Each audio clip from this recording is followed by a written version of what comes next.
Alright, what's up, everybody? Welcome back to another episode. I'm your boy, Fat Mike. And hopefully, if my fucking computer will let me, I can I can fucking do this show. So, today, what I've been trying to do is break down the Alec Baldwin's Unscripted ABC interview. And I love how they call it unscripted because it seems like it's really scripted. But let's dive in.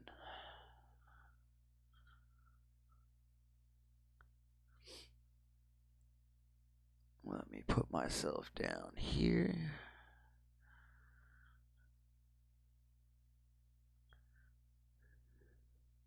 I let go of the hammer, bang, the gun goes off. Tonight, the movie star who held that gun.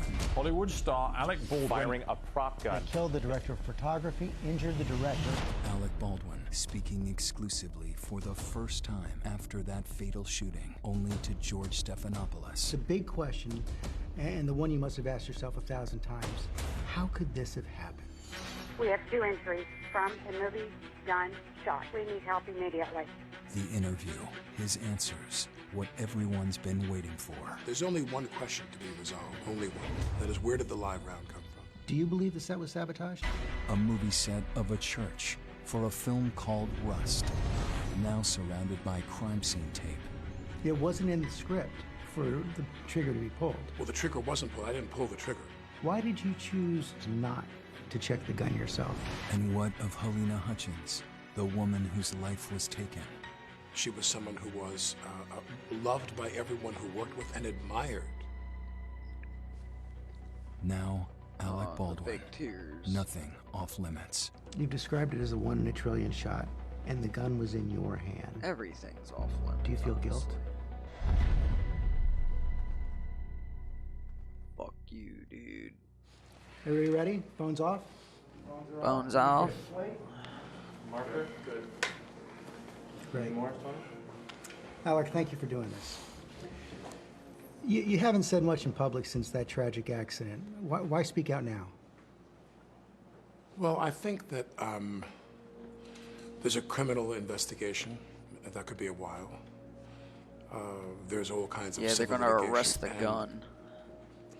I felt there were a number of misconceptions, most of it from sources I really wouldn't concern myself about. Yeah, But a anybody couple I that did says concern anything myself bad were there were about these it. authoritative statements about, this is what happened. The sheriff's department hasn't even released a report to the DA yet. The reason I wanted to sit down with you is because I really feel like I can't wait for that process to end in February, March. I mean, I'm not asking them to speed it up for my benefit. That's ridiculous. But I am saying that they're going to do what they need to do, and I wanted to. Bullshit if he's not asking them to speed it up. That's why he's trying to make this scripted ass shit video to put out months and months and months before he's even gonna be put on trial to try to make himself look good, which honestly, I've seen this shit, and if anything, I think it makes him look guilty as fuck. Like, this bastard's basically gonna try to either say it's either somebody else's fault or the gun fucking killed her. If I can't blame it on a person, then the gun fucking killed her. But guns don't kill people. It takes a person to make a gun kill another person.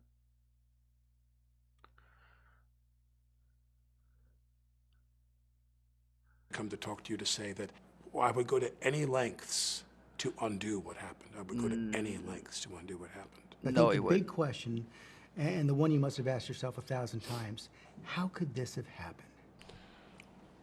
Well, there's 2 things I want to say about that. One is that when I talk about this, my concern is that I don't sound like I'm the victim. Because there is a victim. There's a woman who died,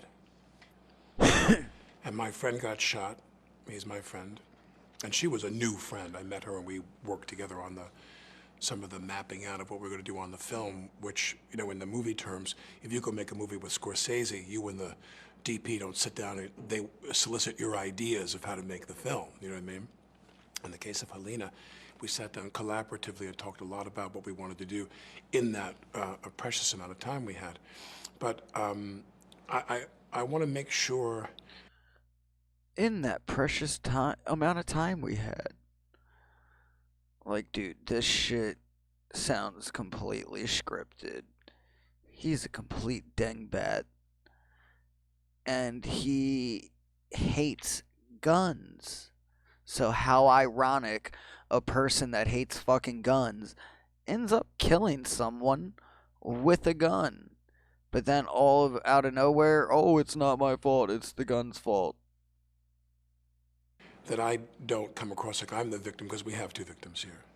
And the second thing is that all of what happened on that day leading up to this event was precipitated on one idea, and that is that Helena and I had something profound in common. And that is we both assumed the gun was empty, other than those, you know, dummy rounds. I want to get into more detail on the day in a minute, but let's take a step back.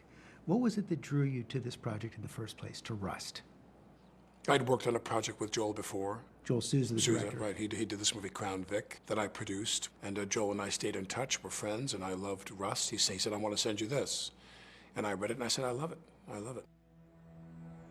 Rust, a low-budget Western, tells the story of an aging outlaw on the run with his young grandson.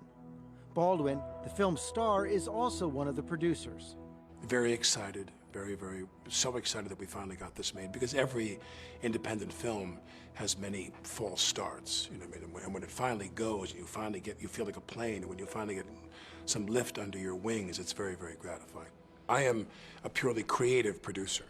My authorities as a producer are casting and script, which are actually married to the role of being a lead actor in a film.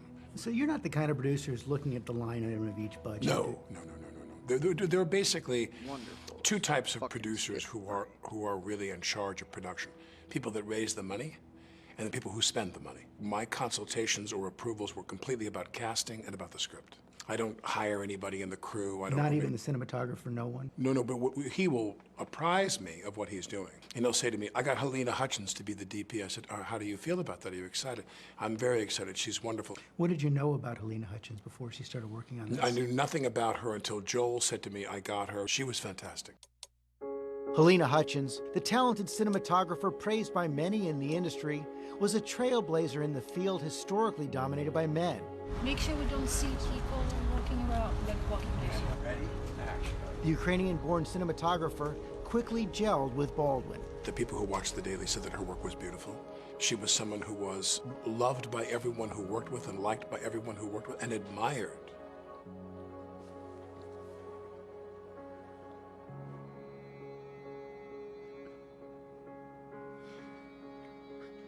Him and that fake ass crying. Sorry. I don't see a single fucking tear running down either of his cheeks. I don't see any water build up around his eyelashes. I mean, for a fucking actor, you would think he would be better at fucking crying.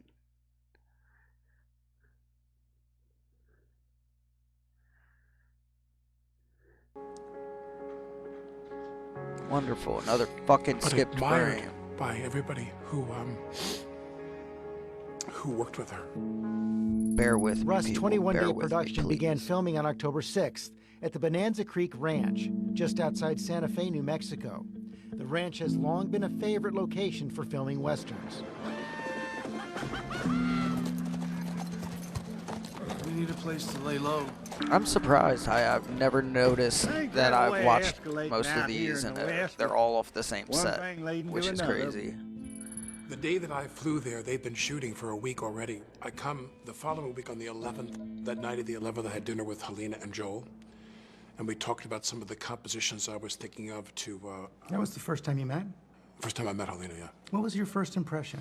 When I met her, I knew she had that spark. I knew she had that flint to her, that she was going to get that day's work done and get the shots that she wanted. She was very focused. She had a vision for the film? She was very focused. We had a discussion about compositions of shots in which you were shooting these beautiful tableaus of the West. She had that intensity. Every day you went to work, she would say, "Good morning, how are you? How was your evening?" Boom, it was small talk, go. We weren't going to hang out and chit-chat or whatever. She knew that the clock was the enemy, and we have to move forward. Once on set, Baldwin posted Too this video. fucking scripted. I want to say, I look at myself in the mirror, a reflection of this, and I'm really kind of appalled. It's appalling. But we're here shooting the film. We start tomorrow, and no, I'm not playing Santa Claus. On the 12th, I had a safety Obviously. demonstration with Hannah Reed, the armorer. 24-year-old Hannah Gutierrez Reed, seen here in photos by the DailyMail.com, was hired as the film's armorer, in charge of all weapons on set. The daughter of a famous Hollywood armorer, Rust was only her second film in this role. She spoke to the Voices of the West podcast about working as lead armorer for her first It's film like before night Rust. and day, I her was this really photo nervous to about the it at other first, photo. and I almost didn't take the job because I wasn't sure if I was ready, but doing it, like, it went really smoothly. We spent an hour and a half shooting the pistol, her giving me all her safety instructions. Did you think she was up to the job? I assumed because she was there and she was hired, she was up for the job. And nothing she did raised any red flags with you? No. Okay. This training course you do, what did she tell you? She'd say things like, "Remember, this is a blank round, so you have to create the discharge yourself because there's no projectile. So if you shot the gun, you go bang. When we roll the camera, you got to go bang and have the gun snap back. You have to create that." She would give you little tips about firing, and she'd say to you, "When we're done, point the gun down. When we're done, you give the gun to me or to Halls, only those two people." Dave Halls was Rust's assistant director, also known as the first AD.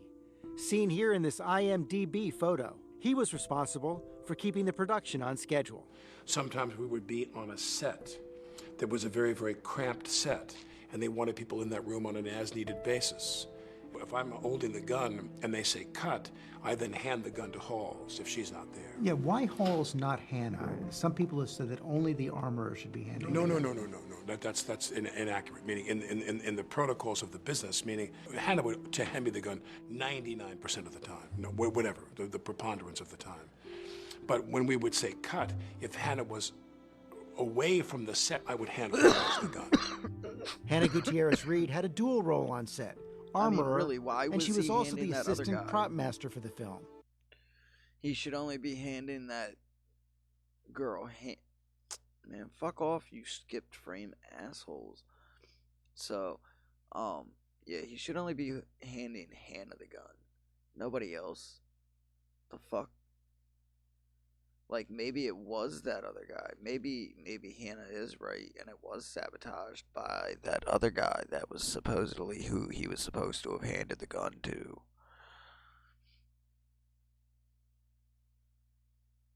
One of the things her attorney has said is that she was hired for 2 positions on the film and therefore was stretched in an inappropriate way. Did she raise any of those concerns with you? No, I assume that everyone who's shooting a lower budget film is stretched, myself included. And I got no complaints from her or the prop department. I'm not. And anybody knows that when you're stretched, you cut corners. So what corners was cut? And if you forced her to cut corners budget-wise, that shouldn't be the armorer's fault. That should be the producers, whoever so be. Honestly, they all should take the fall for this shit. Including moi right here. Little Steven Seagal, having ass looking motherfucker. Sitting there when I'm getting dressed and ready to go do a scene saying, "Oh my God, the prop woman seemed very harried today."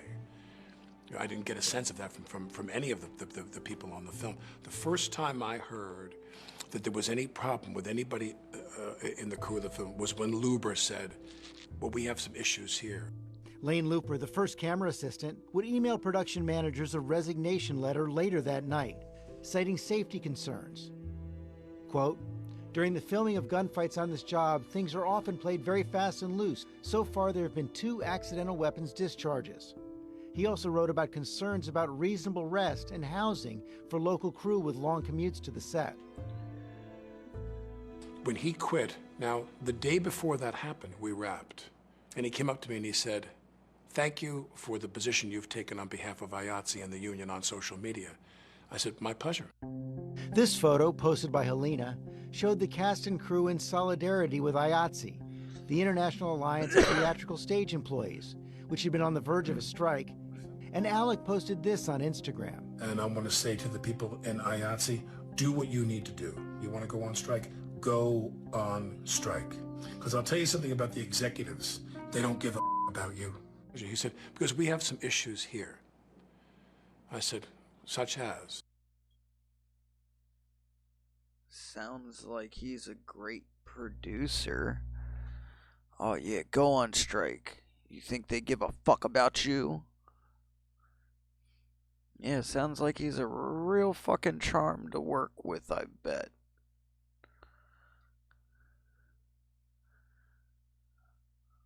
Honestly, I wouldn't be surprised if somebody did sabotage it, because know what?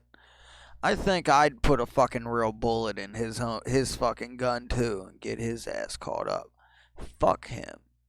I always knew he was a fucking dick. He was the worst one out of the 3. His other 2 brothers are far fucking better actors than this asshole.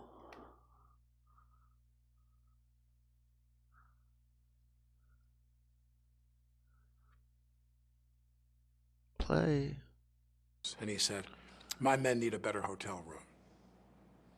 There was no mention of safety issues. He didn't say anything about the accidental discharges on set? He didn't say anything about anything other. He goes, my men need better hotel rooms. I said, well, we're leaving, we're wrapping. Will you be here tomorrow? He said, yes.